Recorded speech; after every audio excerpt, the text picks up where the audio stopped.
tatlong air asset na nakalabas, dalawang helicopter at yung isang fixed wing, yung tinatawag nating Gulfstream G350. Yung Agosta 1398 nga na sinabi kanina ay tumungo sa Kota Kinabalu, yung Gulfstream 350 naman ay tumungo sa Singapore. Kasi po ang registration ay hindi maaaring maibenta ang mga eroplanong ito nang hindi na de-register ng CAAP. Sa ngayon po ay hindi pa na-de-register ang mga eroplanong ito, although nagkaroon po sila ng attempt, nag-request po sila ng de-registration, pero dahil nga subject na po sa investigation, hindi na po pre-process ng CAAP ang de-registration application. Ang pakiwari po namin ay may intention nga na ibenta dahil napakagandang eroplano ng mga ito. Ang intention ay mawala lang sa regulatory powers ng PAP at malaya na nilang magawa kung ano man ang gusto nila. Dadagan Balita News Update. Dadagan Balita.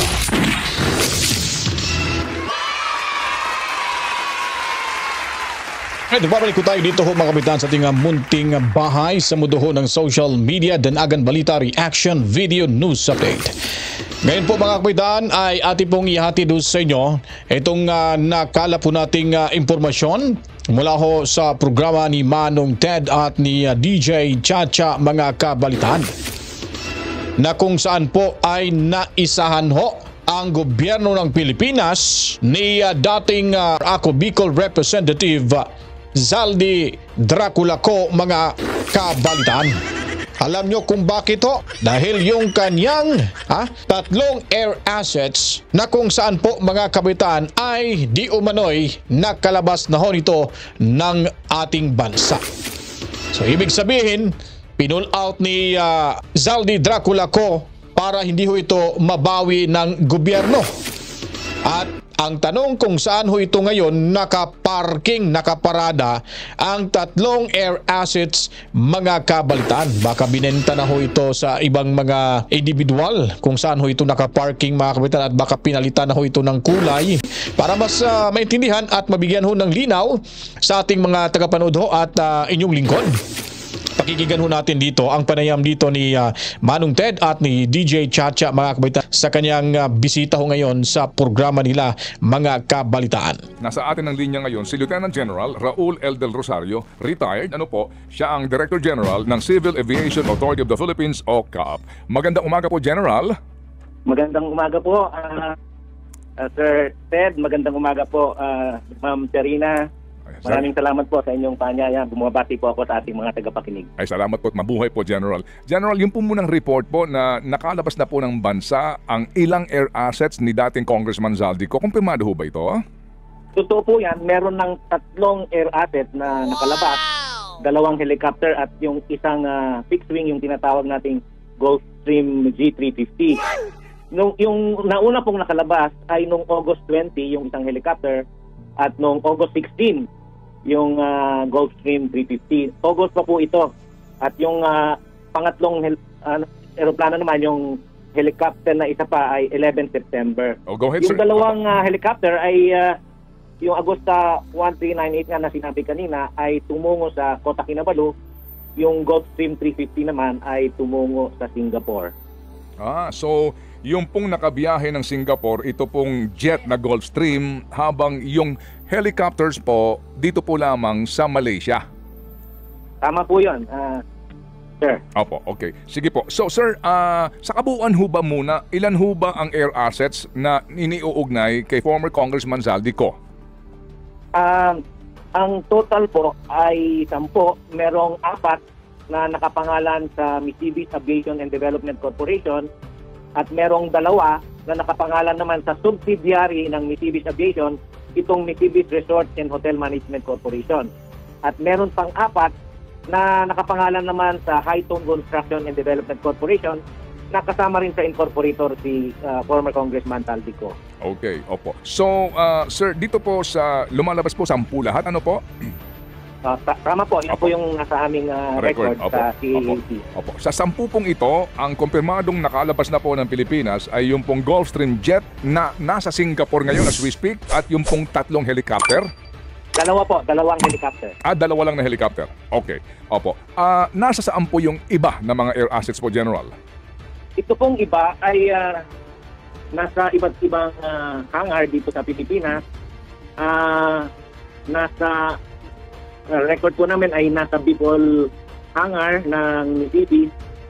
At meron din po kami, as far as our record is concerned, ay meron pang naririto sa Nisibis hangar sa NAIA. Okay, opo. So, ito pong Gulfstream na ito sa Malaysia, saan po sa Malaysia mismo ito? Sa inyo pong informasyon na nakalap at paano po ang inyong pagsiguro na iyon ay hindi po maibebenta o maipupuslit palabas ng Singapore para maitago? Ito pong Gulfstream ay nasa Nasaan po, sir? Medyo ay nasa saan po? Seletar, Singapore po. Mhm. Yung dalawa po ay nasa Bota Kinabalu. Sandali po. Medyo tayo po nagchachapi lamang, General. I beg for your indulgence. Ano po?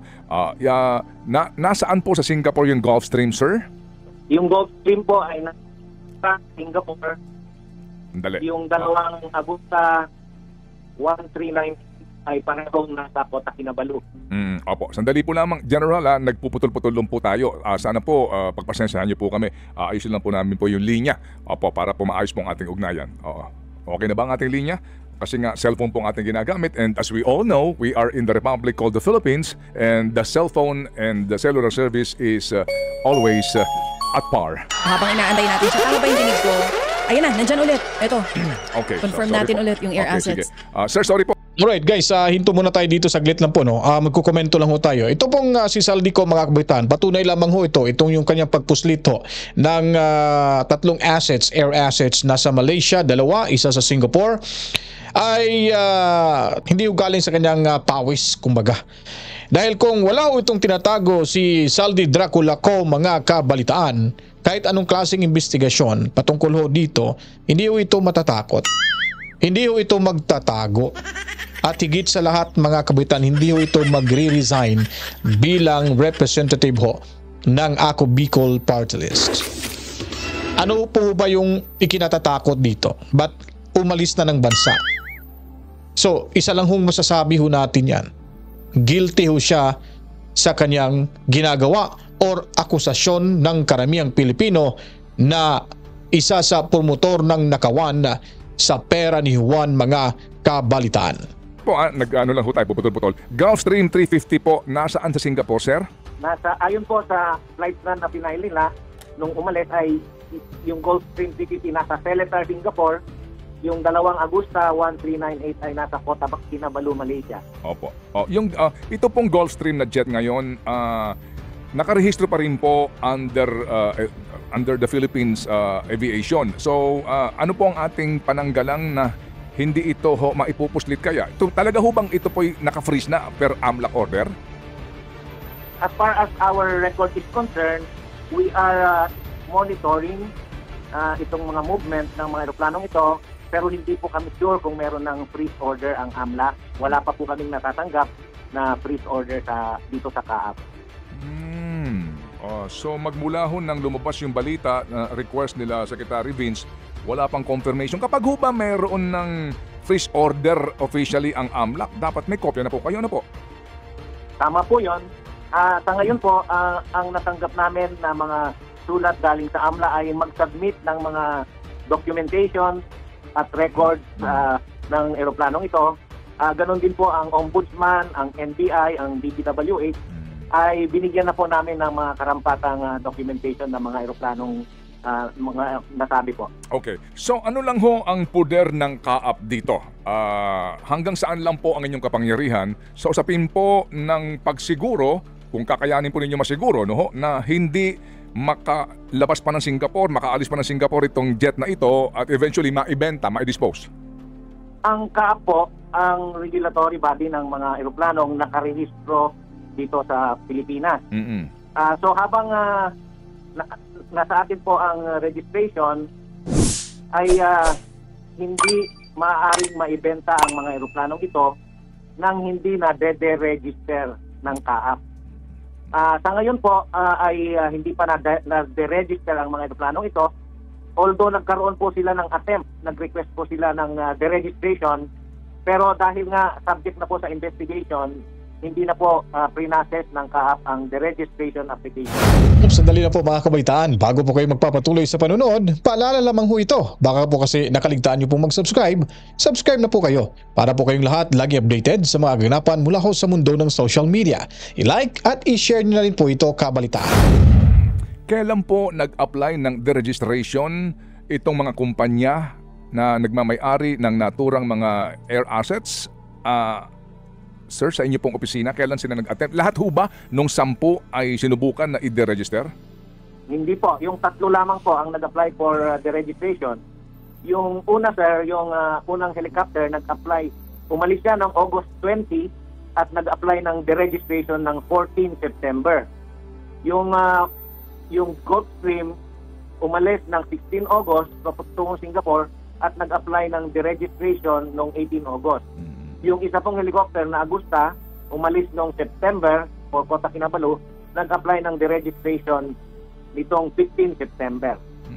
So yun ho. Ang ibig sabihin po, nakaalis na sila ng Pilipinas noong magsipag-apply ng deregistration yung 3 eroplano concerned. Opo. Yan ho bang deregistration process ay dapat personal na nilalakad sa CAAP? Paano po ba ang inyong panuntunan, General? May mga proseso po na sinusunod.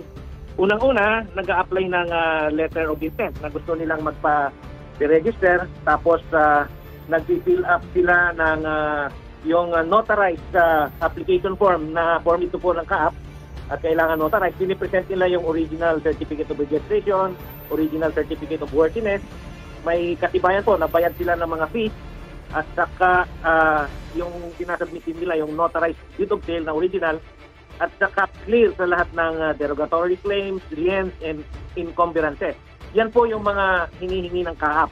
Pagka nasubmit po nila yung kompletong mga requirements, ini-evaluate po ng CAAP, ini-check yung kung verification po ng mga signatures at authorization, at tinatanong din ng CAAP kung ano ang intention, bakit, at kung ito ba ay may coordination na doon sa state na kung sakali man ay plano nilang ipa-register yung aircraft pagka natapos ng ma-register dito.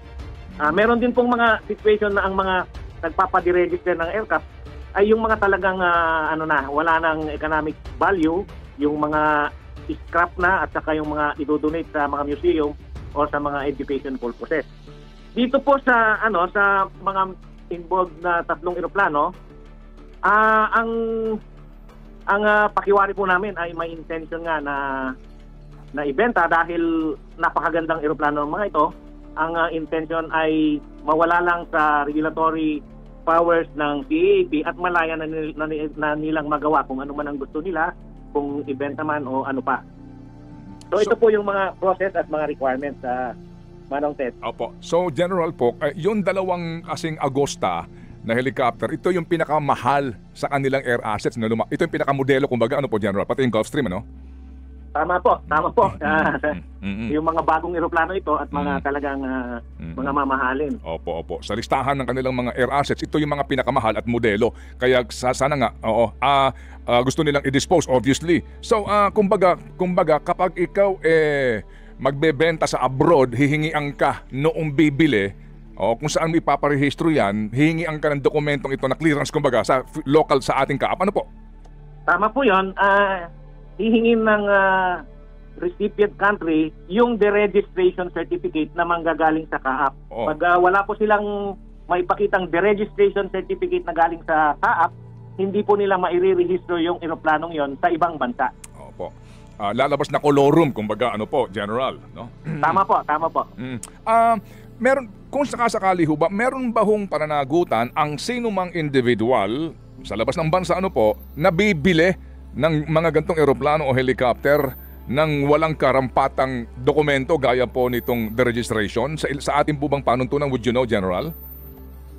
Meron po, dahil ayon ho sa panuntunan ng International Civil Aviation Organization, ito ang sinusunod ng mga Civil Aviation Authority ng 193 countries. Ang registration po ng eroplano ay dapat sa isang nationality lang. hindi pwedeng magdoble ang registration ng eroplano sa dalawang bansa.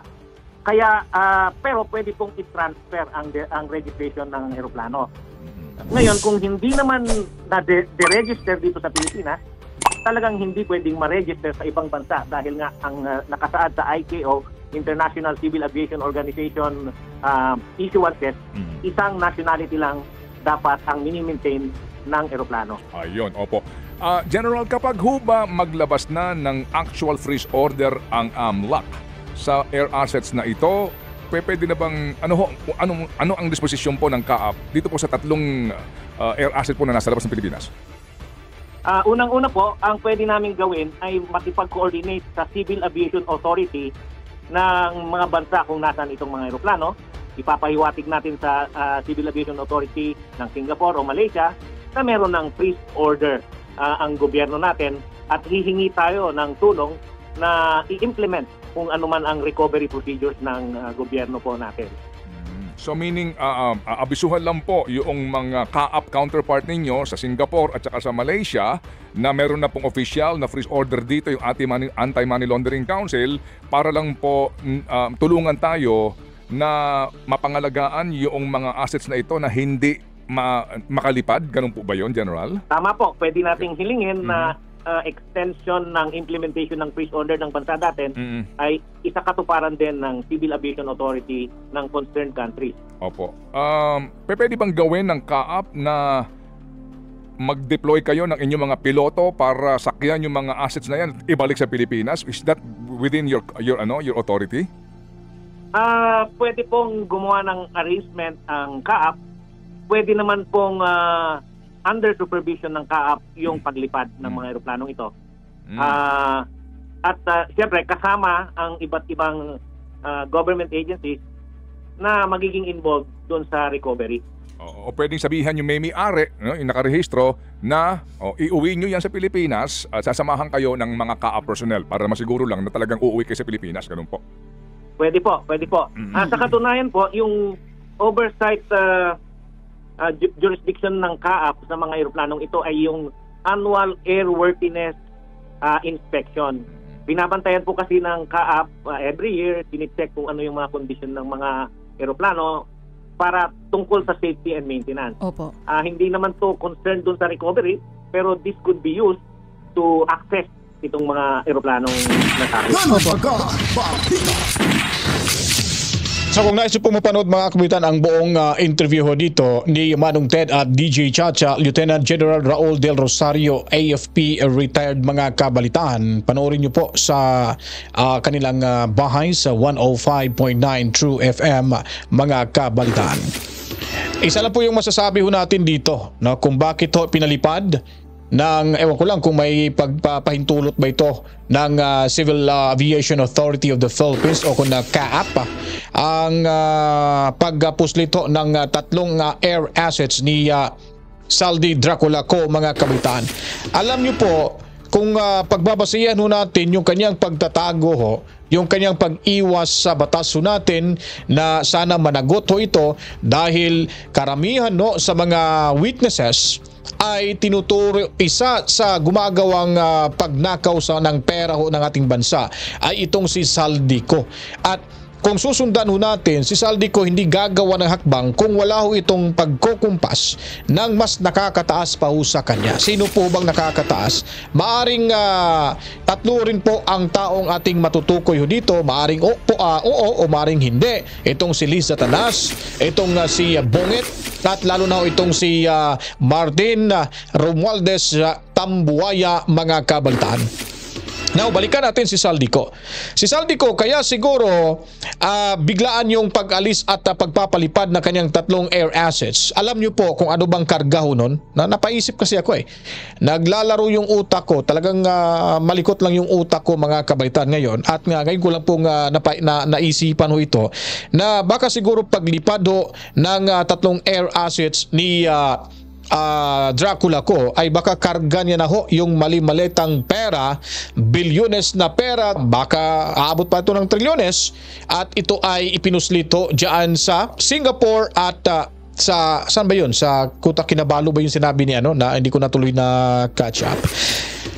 Maaring may kamag-anak ho dyan at doon ho itinago muna para si Makoy Senior na nagtatago ho ng mga ginto. Ha? Iba naman ho yun kay Dracula ko ay talagang pera ho talaga ng ating bansa. Literal na pera ho talaga mga kabalitaan. Malamang, yung sinasabing parang abot yata ng 30 maleta, correct me if I'm wrong guys, na baka yun na inakasakay na ho doon mga kawitan at doon na nila itinago at pagdating ng panahon, pag sila ay nagtagumpay at nakaiwas so sa kasong ito, lalo na itong si Tambuaya, ito ay sariling opinion ko lang po mga kawitan, hindi ko sinasabing ito ang mangyayari, naglalaro lang ho talaga yung isipan ho natin ngayon, baka pag ilang mga taon at magkita-kita na ho sila dyan sa Singapore at sa Malaysia, baka doon ho magkakaroon ng talagang hatian ho mga kabalitaan. Ginawa ho nila ito para itago ho nila yung mga posible hong mabawi ng ating gobyerno. Isa na ho yung sinasabi nating pera na nakasilid ho ng napakaraming maleta mga kabalitaan. At kung ano-ano pa po na pwedeng mabawi. Anyway, kung sasabihin lang, kung babawiin naman lang to sa gobyerno ito yung air assets ko, yung pera na nakuha ho natin mula sa kaba ng ating gobyerno, tangay ko naman, wala naman problema ho, makakabili naman ho tayo dyan mga kabalitaan. Talagang napakasama ho talaga, napakanimal, napakahudas ho talaga itong pandak na itong Dracula mga kabalitaan. At itong dambuhalang Bonjing na pagkatapos ng lahat na ito ay talagang sinusunog na ho nila yung kanilang kaluluwa sa impyerno mga kabalitaan. Kaya kung nagustuhan niyo po mga kabalitaan ito ating video presentation, huwag niyo pong kalimutan, tumutok lagi at suportahan niyo po ang ating munting bahay sa mundo ng social media, ang Danagan Balita Reaction Video News Update. Nanakala po natin mga balita, samut-saring impormasyon, komprehensibong balitaan sa loob ng 24 oras mga kabalitaan para malaman ho ng karamihan kung ano po mga kaganapan sa ating lipunan. Paliguan ito ng maraming likes, buhusan ng maraming komento, reaksyon, opinion at suhestyon. At the same time mga kabitan, subscribe na rin ho kayo at pindutin ang notification bell. Share niyo po para dumami pa ho tayo dito. Ako'y magpapaalam po, maraming salamat. Kinakiso tayo sa ating pagbabalik dito lamang ho sa ating munting bahay. To God be the glory, Mama. Chip chip. Peace out. Danagan Balita.